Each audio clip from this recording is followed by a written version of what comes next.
আশা করছি আপনারা সকলে ভালো আছেন। তো আজকে মিনি ব্লগটা আমি শুরু করছি। তো আমাকে দেখে বুঝতে পারছেন আমি কোথাও যাচ্ছি।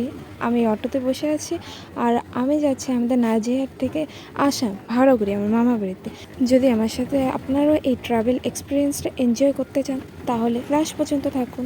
দেখুন সকালবেলা প্রচণ্ড কুয়াশা আমাদের নাজিরহাট থেকে বুড়িহাট হয়ে তারপরে ঘুঘুমারি, মাঝখানে তো আবার দেওয়ানহাট ছিলই। এরপরে আমাদের তোরসা ব্রিজ, কোচবিহারে পৌঁছানোর সীমানা রাজবাড়ির সামনে পৌঁছে, মানে কোচবিহার রাজবাড়ির সামনে পৌঁছে সেখান থেকে টোটো নিয়ে সোজা মাসিবাড়ি।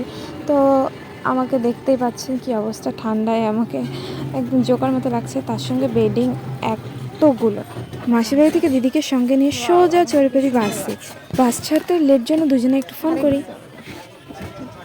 Hey guys, well. Hey guys. Hey guys. তো ফাইনালি বাস ছাড়ে প্রায় 1:30টার দিকে। তারপর আমরা দুজনে মিলে বাসে চড়ে কিছু তো খেতে হবে, 3 ঘন্টার মতো রাস্তা, 2.5-3 ঘন্টার রাস্তা। তো কুরকুরে এনজয় করছিলাম, সেটা তোমাদেরকে একটু শেয়ার করলাম। দুজনে মিলে কুরকুরে এনজয় করছি। তারপর আসামে পৌঁছানোর পর আমাদের ভাড়াগুড়ির রাস্তায় ঢোকে বাসটা।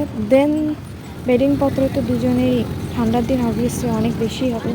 এর আগে বাসটা গোসাইগাঁওতে থেমেছিল, তো ওইখান থেকে আসার পথে এই ছোট্ট ব্রিজটা পরে। দেন গ্রামের রাস্তা দেখতে পাচ্ছ, মানে সন্ধ্যা ভাব।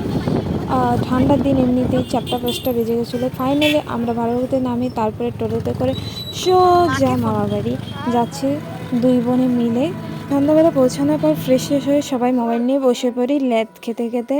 তো এই মিনি ব্লগটা এই পর্যন্ত। টাটা, দেখা হচ্ছে নেক্সট মিনি ব্লগে।